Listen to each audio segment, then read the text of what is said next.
स्तुति करूं मैं यीशु महाराजा की। आदर के योग्य है प्रभु यीशु ही, स्तुति करूं मैं यीशु महाराजा की। आदर के योग्य है प्रभु यीशु ही। महिमा में प्रभु तू, तेरी हो प्रशंसा, मान और सम्मान प्रभु तुझको मिले।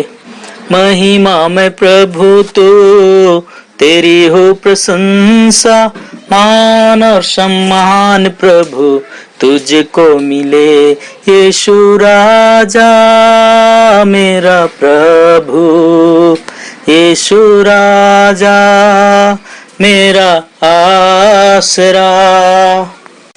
स्वागत है प्रियो आज के इस वीडियो में। आप सबको जय मसीह की प्रभु आशीष दे। आप सबों का स्वागत करता हूं। आज हमारा विषय है, जो गीत हम गाते हैं, स्तुति करते हैं, महिमा और धन्यवाद। इन 3-4 विषयों को लेकर मैं आपके बीच में हूं। बहुत कम समय में मैं थोड़ा थोड़ा उनके बारे में जानकारी बताने की कोशिश करूंगा। जैसे मैं ये गीत गाया हूं, उसमें मैं गीत भी गाया हूं, प्रभु की महिमा की बातें हैं, स्तुति का गीत है और धन्यवाद का भी है। मैं तीनों चारों चीज को कवर करने की कोशिश किया हूं।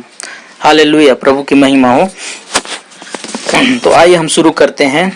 सबसे पहले मैं धन्यवाद शब्द, जो धन्यवाद है वो क्या चीज है, उसको मैं थोड़ा सा आपके बीच में एक्सप्लेन करना चाहता हूं। धन्यवाद जो है इब्रानी शब्द जो देह करके एक इब्रानी शब्द है, उसका मतलब होता है धन्यवाद देना।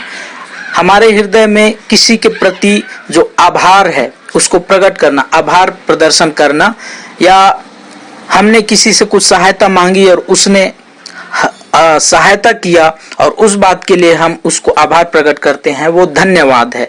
तो धन्यवाद परमेश्वर ने जो हमको दिया, उस चीज को देखकर हम परमेश्वर को, उसकी आशीषों को, हमारी जो जरूरत को पूर्ति किया है, उस बात के लिए हम हृदय से अपने पिता को, अपने परमेश्वर को हम धन्यवाद देते हैं। यही धन्यवाद है।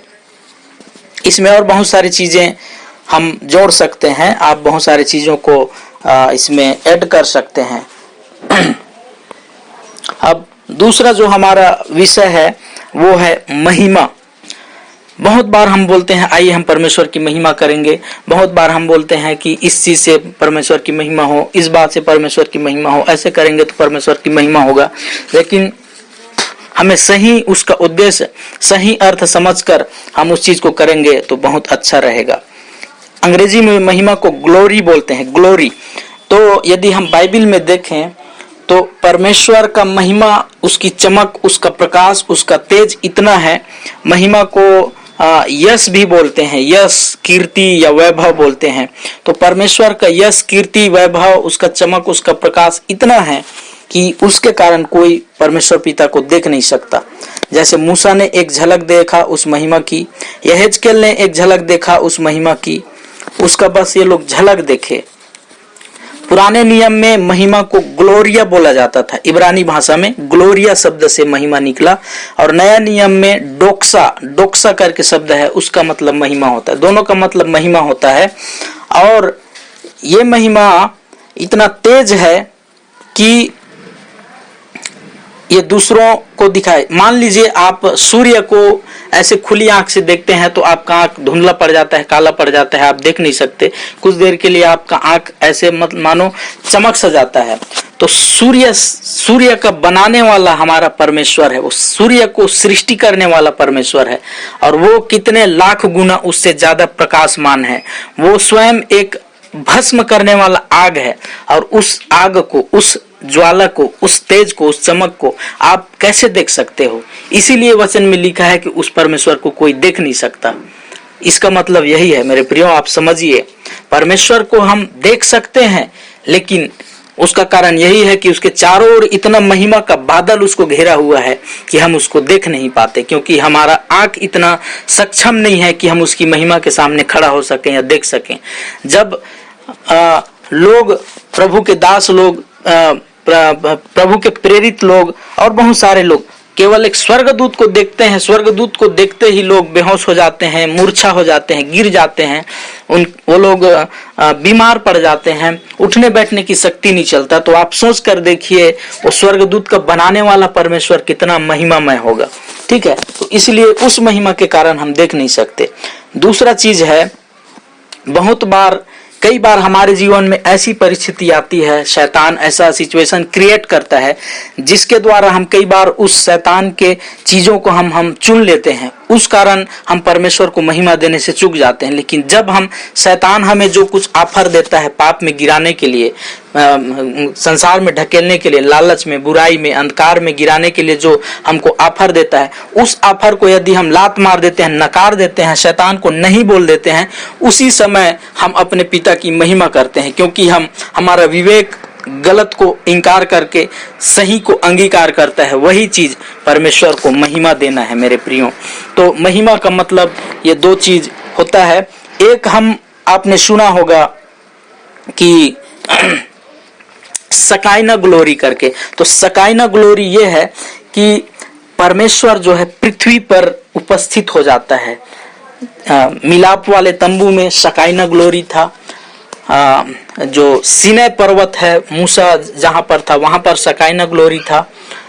ऐसे पुराने नियम में कई जगह सकाइना ग्लोरी प्रकट हुआ इस पृथ्वी पर। तो परमेश्वर की उपस्थिति इस पृथ्वी पर होती है, वहां पर सकाइना ग्लोरी बोलते हैं। जब हम नए नियम में देखते हैं तो वो सकाइना ग्लोरी खुद शरीर में यीशु मसीह के रूप में इस पृथ्वी पर रहा, चला फिरा और काम किया। वही सकाइना ग्लोरी आज भी कई बार प्रकट होता है। तो ये है सकाइना ग्लोरी का मतलब। हालेलुया, प्रभु आशीष दे। तीसरा चीज हम आते हैं गीत के बारे में। गीत गाना या सॉन्ग बोलते हैं, गाना गीत। तो आज गीत शब्द का जो उसका मूल भाषा है इब्रानी, उसको बोलते हैं जामेर शब्द से गीत लिया गया है। और ये जो गीत है उसको आज कोई भी गा सकता है। बहुत सारे लोग अपना टैलेंट दिखाने के लिए, अपना स्किल दिखाने के लिए गाते हैं। बहुत सारे लोग बहुत प्रैक्टिस करते हैं, कई जगह जाकर ट्यूशन लेते हैं, पढ़ाई करते हैं, तब जाके वो लोग प्रैक्टिस करते हैं, रियाज करते हैं, तब जाके अच्छे से गा पाते हैं। बहुत सारे लोग दिखाने के लिए, वाहवाही लूटने के लिए, तारीफ कमाने के लिए, पैसा कमाने के लिए, नाम पोजीशन के लिए गीत को गाते हैं। संसार में आज मसीह लोग भी, बहुत सारे लोग केवल गीत गाने के लिए गाते हैं। लेकिन हमको केवल गाने के लिए नहीं गाना है गीत को, परंतु हमको अपना दिखाने के लिए गले से आवाज की कितना मेरा मधुर आवाज है, कितना मैं अच्छे आवाज में सोनू निगम, लता मंगेशकर जैसे गा सकता हूं, ऐसे नहीं, परंतु हमको हृदय की गहराई से गाना है। भले ही हमारा आवाज कैसा भी हो, हमारा राग जैसा भी हो, लेकिन पिता हृदय से निकला हुआ शब्द को वो सुनकर खुश होता है, वो प्रसन्न होता है। तो हमारे शब्द में महसूस होना चाहिए कि जो भी शब्द हम अंदर से गा रहे हैं उसको हम फील कर करके, महसूस कर करके गाएं उस गीत को। तब उस गीत को गाने में, उस भजन को गाने में, क्योंकि गीत को भजन भी बोला जाता है, भजन गीत, तो उस भजन या गीत को गाने में हमको भी आनंद मिलेगा और परमेश्वर भी प्रसन्न होगा हमारी गीत गाने से। क्योंकि जब आप सोच कर देखिए कि जिन्होंने उस गीत को रचा है, उस गीत को बनाया है, उसका जो बनाने का क्या भावना था, उसने कौन सा परिस्थिति में महसूस करके उसके हृदय की आवाज से वो चीज निकली है और उसको उसने गीत बना लिया। मान लीजिए भजन संहिता में हम देखते हैं तो दाऊद और सुलेमान और दूसरे राजाओं ने, दूसरे लोगों ने जब भजन को लिखा तो वहां पर उन्होंने अंदर से निकली हुई चीज को उन्होंने लिखा और अपने सुर में उन्होंने गाया और लिख दिया।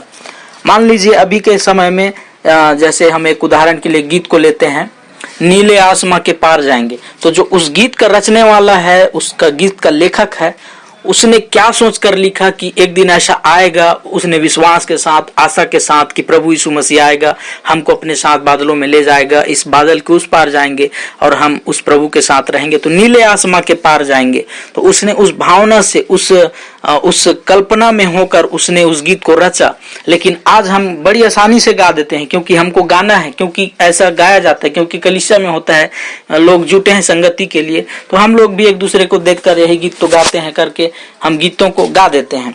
आज गाने के लिए हमारे पास मसीह लोगों के पास बहुत सारा गीत है, जैसे बपतिस्मा के विषय में है, पश्चाताप के विषय में है, उद्धार के विषय में है, मृत्यु के विषय में, समर्पण के विषय में, प्रभु भोज के विषय में है, दान के विषय में, शादी के विषय में है, भवन का उद्घाटन करना है, प्रचार सुसमाचार सुनाना है, आराधना के गीत है, कोरस है, बच्चों के लिए गीत है, जवानों के लिए गीत है, कलीसियाई संगति के लिए गीत है, हाँ, जैसी जैसी परिस्थिति, दुख भोग सप्ताह के लिए, ईस्टर के लिए, क्रिसमस के लिए, न जाने क्या क्या विषयों के लिए गीत है। कई बार क्या होता है कि हमको पता नहीं है कहाँ पर कौन सा गाना गाना है, और हम दूसरे गीत को कहीं दूसरे जगह गा देते हैं, दूसरा परिस्थिति है और दूसरा गीत आप गा रहे हो। बहुत जगह ऐसी गड़बड़ियाँ होती है, तो हमको चुनना है कि किस समय हमको कौन सा गीत गाना उचित है और कौन सा गाएंगे तो लोगों को भी अच्छा लगेगा और प्रभु भी उस गीत से प्रसन्न होगा। मेरे प्रियो, आप लोगों को दिखाने के लिए मत गाइए कि मुझे कितना गाना आता है, मैं बिना देखे कितना गा सकता हूँ, मेरा आवाज कैसा है, मेरा सुर टैलेंट कितना है, मैं कई पदों को याद रखता हूँ, इस भावना से नहीं। परंतु भले आपको मत आए, आप देख देख के गाओ, लेकिन हृदय की गहराई से गाओ, अंदर से गाओ। और जब आपका आवाज हृदय से निकलेगा, आप एक एक शब्द को फील कर करके कि कैसे प्रभु ने उन शब्दों के द्वारा आपके जीवन में काम किया है, उन गीतों को अपने जीवन में महसूस करके गाओगे, तो मैं सचमुच बता रहा हूँ प्रियो, आपको बहुत आशीष मिलेगी। चौथा जो चीज है, स्तुति, प्रेज में आते हैं, स्तुति में आते हैं। स्तुति के लिए हालेल शब्द, हालेल मतलब प्रभु की बड़ाई करना, प्रभु की प्रशंसा करना, प्रभु में होकर सेखी बघारना। एक प्रकार के बोलते हैं ना, ये लोग बहुत दिखावटी करते हैं, ये लोग बहुत थोड़ा सा घमंडी हो गए हैं बोलते हैं, वो घमंड नहीं है प्रियो, उस सेखी बघारना बोल सकते हैं। हम प्रभु की स्तुति करते हैं। स्तुति, प्रेज मतलब स्तुति होता है। स्तुति मतलब तारीफ करना, प्रशंसा करना, उसकी वाहवाही करना, उसकी बहुत ज्यादा बड़ाई करना, ऐसा है। तो हम बोल सकते हैं कि जो प्रभु ने जो किया है, जो प्रभु ने जो किया है आकाश मंडल के, धरती आकाश के लिए, स्वर्ग पृथ्वी के लिए, या अभी भी वर्तमान में हमारे जीवन में बहुत सारी चीजों को प्रभु करता है, उन बातों के लिए क्या है कि हम स्तुति करते हैं। और स्तुति जो है आराधना का एक मुख्य भाग है। जब जब हम स्तुति करते हैं, वहां पर आराधना में मुख्य भाग है स्तुति। और स्तुति में जब हम प्रवेश करते हैं तो प्रभु जो है स्तुतियों के सिंहासन में विराजमान होता है। मतलब जो हमारे होठों से स्तुति निकलती है, उसके लिए उस स्तुति को परमेश्वर ग्रहण करता है। स्तुति एक बलि है। वचन में लिखा है इब्रानियों 13:15 में, स्तुति एक बलि है। उत्पत्ति 8 उसके 20 से 22 में पढ़ते हैं तो वहां पर लिखा है स्तुति एक सुखदायक सुगंध के जैसा है, वो ऊपर की ओर जाता है। मान लीजिए आपने अगरबत्ती जलाया या धूप या कुछ भी चीज जलाते हैं तो उसका एक धुआं ऊपर उठता है और उसको हम लोग सूंघते हैं जब हमारे अंदर, तो एक अच्छी खुशबू महसूस होती है। उसी प्रकार मेरे प्रियो, जब हम इस पृथ्वी में स्तुति करते हैं तो परमेश्वर की ओर एक धुआं जाता है और उस धुआं के कारण परमेश्वर उसको सूंघ कर प्रसन्न होता है, जैसे मिलाप वाले तंबू में होता था। उसी प्रकार मेरे प्रियो, स्तुति एक सुखदायक सुगंध के जैसा है। और जब हम स्तुति करते हैं तो परमेश्वर स्वर्ग से उतर के उसकी उपस्थिति हमारे बीच में आती है, जैसे वाचा के संदूक में आता था, जैसे मूसा के समय सीनै पर्वत में था, वही शिकायना ग्लोरी स्तुति के द्वारा आ जाती है। और वो जब परमेश्वर की उपस्थिति आती है तो वो शांति को लेकर आता है। हमारी स्तुति करना शांति को लेकर आता है। उदाहरण के लिए पौलुस के जीवन में देखते हैं, प्रेरितों के काम 16 उसके 25-26 में देखते हैं तो पौलुस लोग वहां पर स्तुति कर रहे थे और स्तुति के द्वारा उनके जीवन में शांति आया। स्तुति जो है सामर्थ को लेकर आता है। यदि आप किसी समस्याओं में हैं, परेशानियों में हैं, आप वहां पर स्तुति करिए। स्तुति करेंगे तो परमेश्वर का सामर्थ आएगा और समस्या से आप छुटकारा पाएंगे। जब हम स्तुति करते हैं तो हमारा हृदय जो है आनंद से भर जाता है, धन्यवाद के साथ आनंद से भर जाता है। और ये फिलिपियों की पत्री 4 और 4 से 7 में हम देख सकते हैं कि स्तुति के द्वारा आनंद मिलता है। जो हमारा दुख है, बीमारी है, तनाव है, चिंता है, वो सब स्तुति के कारण हट जाता है। आज परमेश्वर हर एक लोगों से स्तुति चाहता है, वो आराधना चाहता है, दिखावटी नहीं परंतु हृदय की गहराई से सच्ची स्तुति चाहता है। मेरे प्रियो, जहां पर स्तुति और आराधना होती है वहां पर परमेश्वर उपस्थित हो जाता है। तो शॉर्ट में परमेश्वर के लिए गीत गाइए। गीत गाना गले से नहीं परंतु हृदय से गाइए। धन्यवाद, जो परमेश्वर ने हमारे लिए उपकार किया है उसको देखकर हमको प्रभु को धन्यवाद देना है। महिमा मतलब जो परमेश्वर का है, जो परमेश्वर के अंदर है, उस चीज को देखकर उसको बड़ाई करना ही महिमा है।